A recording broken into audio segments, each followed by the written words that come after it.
Previously, in the dungeon of the Mad Mage, the party had just recovered from a battle against two invisible creatures that had attacked Ezrah and Bones. After tending their wounds, the party investigated the two new archgates they found here, but having no idea how to open them, they progressed westward.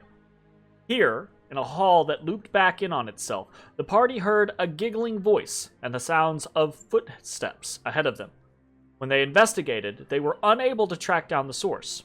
Eventually, Bones began to sprint through the loop, and it became evident that whatever the source was, it either couldn't or wouldn't be found. Ashes surmised that it was another of Halaster's effects. From here, the party explored northward, finding a room with a massive marble bed within, as well as a dead Dwargar laying half in a chest. The party was immediately wary of a trap, and indeed, Bones was able to find the telltale signs of a dart trap that seemed to have slain the Dwargar. The party also found that the bed was somewhat magical, and that it created a layer of air for a person to lay upon. Finding nothing else of value in the room, the party left and headed southward. This brought them back through the giggling hall, but this time the effect was no longer benign.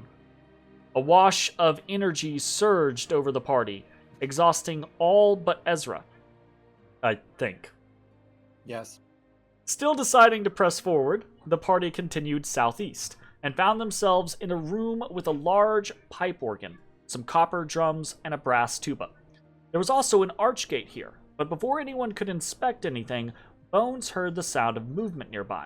Investigating, he bumped into something invisible, and struggling with the creature, was able to grab onto them. Realizing that they had been caught, two Dwargar revealed themselves. A tense negotiation followed, facilitated by the badge that Skella Ironeye had given to Matashtai. Ultimately, the Dwargar revealed little other than that they had been a part of a group with the three dead Dwargar that the party had previously found. After that, the Dwargar left. The Ashes discovered that the tuba was missing a mouthpiece, which Bones happened to have, and Ezrah discovered that the tuba was magical. The party also found out that the archgate could be opened by pressing Ezra's mage hand to it, though they chose not to pass into it. The party journeyed further south, eventually finding a privy where Ashes was attacked by a gray-skinned toad creature that could cast invisibility and fireball. The party was able to best the creature, but everyone was beginning to show signs of wear. They passed through a strange alcove on the way south that reminded them of a tranquil forest, before heading southwest to find a massive pit in a long room with levers. Before investigating the pit, the party decided to search a nearby room, finding yet another archgate, as well as two more gray-skinned toad creatures. Already weary and somewhat wounded, the battle was a difficult one, with Ezrah, Bones, and Ashes all being significantly wounded. Fortunately, the party survived, and after resting, found their magic items recharged. Matashtai sent Wolf to scout while Bones did some carving, and afterward they investigated the pit, to find it was some sort of compactor.